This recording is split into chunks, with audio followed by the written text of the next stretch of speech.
খবর 24 সাথে আপনাকে স্বাগত। নতুন নতুন খবর জানার জন্য আমাদের চ্যানেলে চোখ রাখুন।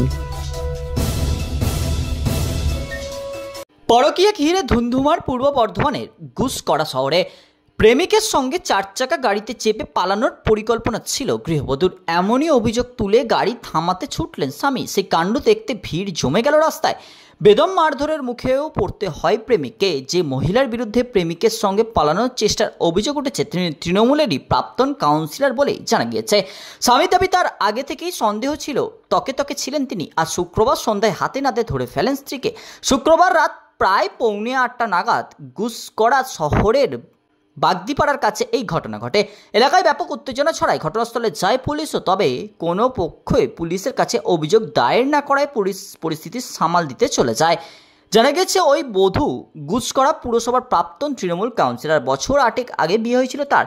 এক 6 বছরের সন্তানও রয়েছে। বধূর স্বামীর দাবি মেমারি এলাকায় এক যুবকের সঙ্গে পরকীয়ায় জড়িয়েছিলেন তার স্ত্রী। তা নিয়ে আগে সতর্ক করলেও ভ্রুক্ষেপ করেননি। জানা গেছে মেমারির ওই যুবকের সঙ্গে প্রাক্তন কাউন্সিলর বধূ কোথাও যাওয়ার চেষ্টা করেছিলেন। তখনই 4 চাকা গাড়িটি আটকে দেন বধূর স্বামী। তারপর দুজনকে মারধর শুরু করেন বলে অভিযোগ। ব্যুরো রিপোর্ট, খবর 24/7।